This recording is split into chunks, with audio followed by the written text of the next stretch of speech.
El caso Senasa ha adquirido la connotación de ser uno de los casos de corrupción desmantelados, en principio desmantelados, de los más grandes de la historia republicana. Pero antes que Senasa ha habido otros grandes casos, incluso a nivel privado, el caso de la crisis bancaria provocada por la quiebra maliciosa, fraudulenta, de 3 bancos comerciales del país. Esto fue hace 2 décadas. Y hay gente que ni siquiera conoce eso porque no tiene la educación ni historia financiera y no sabe de dónde venimos. Pero ha habido grandes casos de peculado, de robo al Estado Dominicano. Señores, aquí se quemó el edificio de un ministerio para simplemente no dejar rastros de la huella de corrupción que había ahí. Aquí desapareció Corde porque ya no hubo más que desfalcar los ingenios del Estado, que eran propiedad del Estado Dominicano, muchos confiscados a Trujillo después de su muerte. Todo eso era del Estado y desapareció. El sistema eléctrico, que era 100% estatal, cayó en manos privadas y todo se quedó ahí. Proyectos que en cierto modo dejan un beneficio como obra, porque de repente aquí se construye hasta una escuela, pero usted no sabe quién se ganó una comisión por la tierra, usted no sabe quién se ganó un soborno por la obra. Aquí se construyeron hospitales. ¿Cómo se hizo rico, muy rico, uno de los hermanos del expresidente Danilo Medina, si no fue armando proyectos para ganarse el dinero del presupuesto de la salud? Porque él vendía todo, hasta curita, hasta jeringas, hasta vacunas. O sea, todo lo que podía adquirir un hospital, el Ministerio de Salud tenía un cercano familiar del expresidente Danilo Medina la potestad de adueñarse del proyecto, del presupuesto para esa obra. Entonces el Estado Dominicano ha sido asaltado de periodo en periodo, porque Trujillo fue un gran asaltante del Estado Dominicano. Balaguer fue un gran asaltante del Estado Dominicano. Balaguer y sus 500 millonarios. Balaguer y sus tutumpotes. Sí, porque es que los ingratos no tienen memoria. Hay que tomar la pastillita aquella de la memoria contra el olvido. O sea, cómo hay gente que se ha hecho de dinero cortando árboles con un permiso del Estado. Como hay gente que se ha hecho rica hasta vendiendo casco protector, haciéndole abusos en las calles a motoristas, porque usted tiene que clavarse un casco. Y a la semana ya nadie usa casco, pero todo el mundo lo compró porque había un empresario detrás. Que dicho sea de paso, los empresarios son los grandes ladrones de este país. Y no todos. Hay mucha gente haciendo obra con fundamento, siendo honesto y ganando mucho dinero. Pero hay otros que han vivido del contrabando, que han vivido del tráfico de influencia, que han vivido de ganar obras, de ganar proyectos, de ganar presupuestos y partidas a cambio de sobornos. Y Balaguer, como presidente, justificó el soborno, la coima. Y después de Balaguer, con los 2 gobiernos del PRD, la corrupción continuó, como continuó con los gobiernos del PLD. Señores, el PLD con Juan Bosch produjeron 2 documentos de denuncia. Hay gente que no tiene 30, 35 años de edad, que no puede saber, porque no estaba vivo en ese tiempo. Juan Bosch denunciaba la corrupción, 2 álbumes de la corrupción, y decía: los ladrones son los del PRD. Los ladrones son los del PRD. Le sacaban los gatos a Jacobo Masluta. Le decían Jacobo Chocolate porque desfalcó la chocolatera. Porque los serios entonces eran los del PLD. Y después que 20 años en el poder y nadie robó en este país más que el PLD y los PLDistas. 20 años, con el PLD se robó más dinero que en los 30 años de Trujillo. Porque Leonel Fernández decía que el tamaño de la corrupción en este país era de 30.000 millones de pesos. Leonel Fernández lo que hizo fue que destapó el librito, el presupuesto nacional 1996, y vio que el presupuesto era de 30.000 millones de pesos, y dijo, la corrupción es del tamaño de 30.000 millones de pesos. Se robaban todo el Estado. Pero después que ese presupuesto se disparó y creció a 1 billón de pesos, se lo robaron los PLDistas. Los 20 años de gobierno, los 2 presidentes que orientaron grupos para mafiar, mafias enquistadas en el poder. Entonces, la corrupción continuó creciendo. Pero a partir del 2020 las cosas cambiaron. ¿Qué hacemos ahora?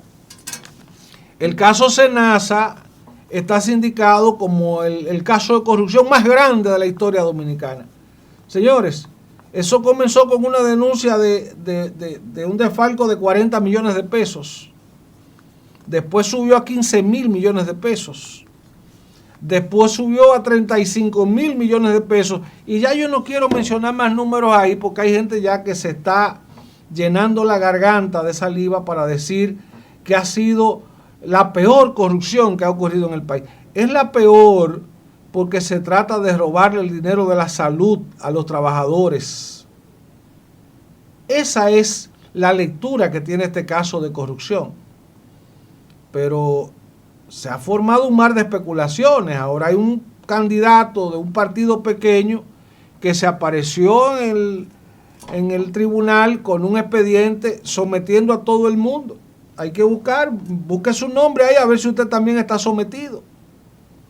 Carlos Peña, que mucha gente ni siquiera sabe quién es, sometió hasta la vicepresidenta de la República, Raquel Peña, diciendo que ella también se benefició de los cuartos de Senasa. Y es verdad que ahí hay que hacer un escarceo. Ahí hay que buscar la huella, la ruta hasta del último peso que se desapareció en Senasa. Y hay que ir poniéndole nombre al cementerio de gente que murió por no haber recibido la atención médica porque se robaron los cuartos de Senasa. Ahora, este es un reto que tiene la justicia, es un reto que tiene el Ministerio Público de darle a conocer al pueblo dominicano el tamaño de corrupción que significa el caso Senasa. La vicepresidenta Raquel Peña estuvo por Santiago reciente y habló precisamente del tema. Ella también exige justicia. Nosotros no vinimos a gobernar, yo no vine a gobernar, el presidente tampoco, para tapar actos de corrupción. Inmediatamente son identificados, no se oculta absolutamente nada y el Ministerio Público tiene realmente que atender y llevar hasta las últimas consecuencias lo que realmente se descubra o se investigue. Yo sé que ustedes están, sobre todo ahora mismo, con el caso de Senasa. El caso de Senasa, claro, el Ministerio Público, que es totalmente un poder independiente, tendrá que castigar de la manera que ellos tienen que castigar. Ahora, es un caso tan especial que nos da a los 11 millones de habitantes, que también yo espero que la sociedad castiguemos socialmente y señalemos socialmente a cada una de esas personas que hicieron lo que todos ustedes saben, que hasta ahora ha salido. ¿Hay debilidad en el sistema que este esquema de corrupción operó casi por 5 años?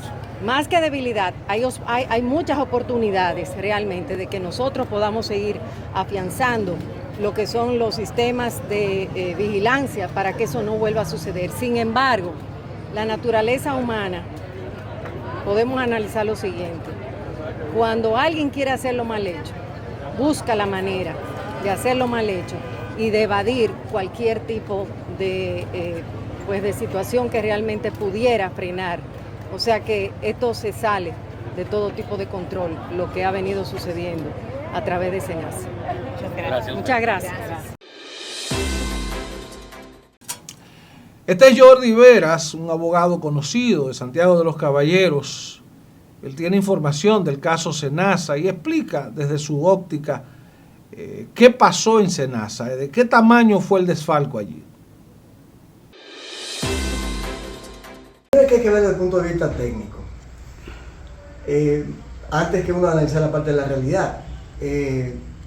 yo creo que el juez lo que asumió no está lejos de la ponderación jurídica, que por la gravedad de los hechos, como él lo establecía en los argumentos para justificar esa prisión preventiva, no la vemos mal.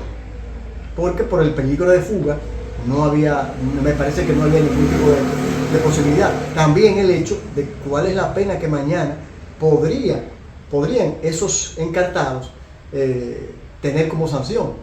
Y además, el mismo hecho de lo que ha sido la conmoción del caso. Yo creo que fueron básicamente los argumentos desde el punto de vista de la fundamentación jurídica que utilizó el juez. Pues les repito que no está descabellado. Claro, para la defensa siempre va algo que era lo que decíamos ayer a alguien, que si se tomaba la prisión preventiva, los abogados de la defensa iban a decir que había sido por presión. Y si era lo contrario, pues entonces iba a venir la situación de pensarse que por estar ligado al gobierno, una persona tan cercana, pues entonces quizás tuvo su valoración y el aspecto también de la salud, aunque el aspecto de la salud no nos parecía ningún obstáculo para la prisión preventiva. Ahora bien, yo lo que creo que también con relación a los otros imputados que se le dio prisión domiciliaria, vamos a tener que ir ponderando. Nunca he estado en desacuerdo con la colaboración que pueda darse de unos imputados en un proceso, porque eso es algo normal en cualquier sistema. Pero yo creo que tenemos que ir, vuelvo y repito, ponderando cuáles son las cosas a nivel de efecto social que esto provoca en un pueblo que no comprende todavía el sistema judicial nuestro. Entonces la gente lo puede ver como una impunidad. Hay encartados ahí que ya tienen de otros procesos también prisión domiciliaria porque han colaborado. Óyeme, yo creo que en ese caso específico debió solicitarse la prisión preventiva también, porque si no se va a volver un juego. Y a la población, entonces lo va a entender como que no hay credibilidad en el sistema judicial. O sea, hay que trabajar eso. Yo creo que el Ministerio Público debe manejarse de ponderar ese tipo de situaciones. Cuando se habla de colaboración y si esa persona ya tiene varios procesos, óyeme, quiere decir que es una persona que está acostumbrada a violar la ley. Entonces, me parece que en ese caso específico del señor Rick no debió haber solicitado prisión domiciliaria, sino preventiva.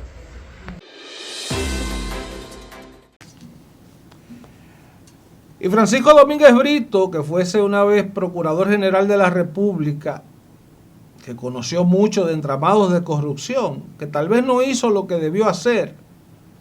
Hoy uno de sus grandes enemigos es Félix Bautista.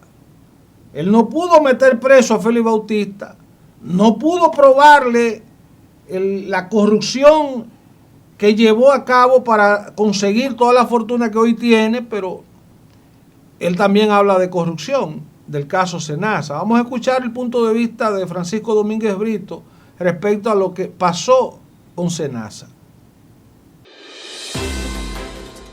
Es un crimen no solamente porque ha sido el caso de corrupción más grande que ha conocido la República Dominicana, sino porque fue el tema de la salud, porque se está investigando si se hicieron procedimientos médicos indebidos, si dejaron de hacerse procedimientos, si algunas personas murieron en estas operaciones.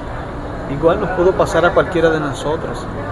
Realmente es muy serio y yo siento que la investigación recién debe de empezar, porque los sobornos es grave, pero que hayan sucedido procedimientos médicos en perjuicio de la salud de una persona o que le haya costado la vida simplemente para alguien ganar dinero, yo creo que eso sí debe poner en alerta a toda la sociedad dominicana. Yo exhorto al Ministerio Público que una vez concluida la investigación de los sobornos, proceda a investigar qué impacto en la salud de las personas tuvo estas acciones indebidas en Senasa. Muchas gracias.